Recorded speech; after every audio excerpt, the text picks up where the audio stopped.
Chapter 14. A special kind of NDE.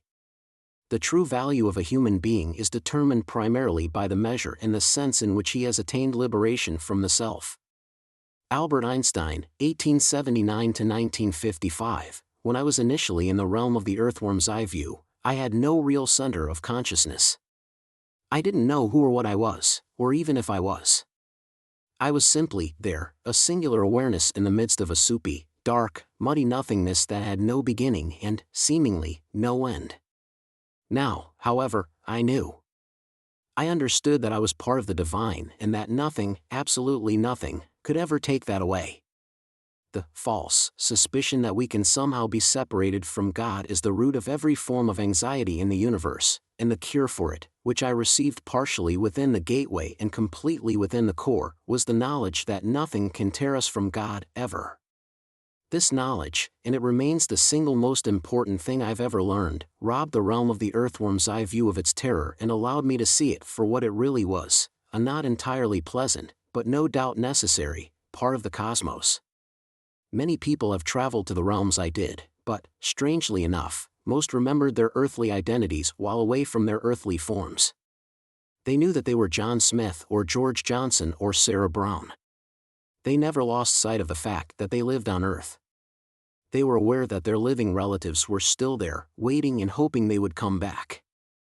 They also, in many cases, met friends and relatives who had died before them, and in these cases, too, they recognized those people instantly. Many NDE subjects have reported engaging in life reviews, in which they saw their interactions with various people and their good or bad actions during the course of their lives. I experienced none of these events, and taken all together they demonstrate the single most unusual aspect of my NDE. I was completely free of my bodily identity for all of it, so that any classic NDE occurrence that might have involved my remembering who I was on Earth was rigorously missing. To say that at that point in the proceedings I still had no idea who I was or where I'd come from sounds somewhat perplexing, I know. After all, how could I be learning all these stunningly complex and beautiful things? How could I see the girl next to me, and the blossoming trees and waterfalls and villagers, and still not know that it was I, Eben Alexander, who was the one experiencing them? How could I understand all that I did, yet not realize that on Earth I was a doctor, husband, and father? A person who was not seeing trees and rivers and clouds for the first time when I entered the gateway, but one who had seen more than his share of them as a child growing up in the very concrete and earthly locale of Winston-Salem, North Carolina?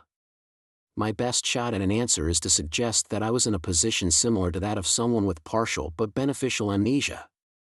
That is, a person who has forgotten some key aspect about him or herself, but who benefits through having forgotten it, even if for only a short while. How did I gain from not remembering my earthly self?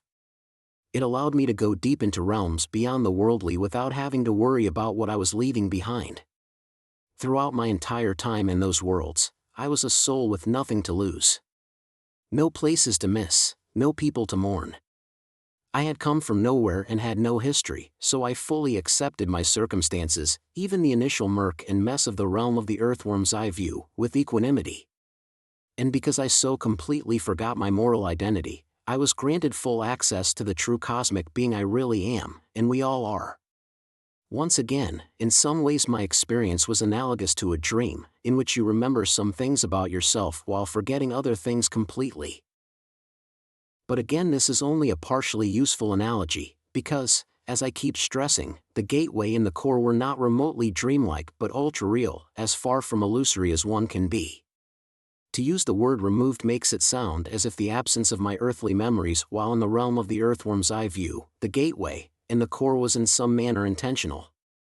I now suspect that this was the case. At the risk of oversimplifying, I was allowed to die harder and travel deeper than almost all NDE subjects before me. As arrogant as that might sound, my intentions are not. The rich literature on NDEs has proved crucial to understanding my own journey in coma.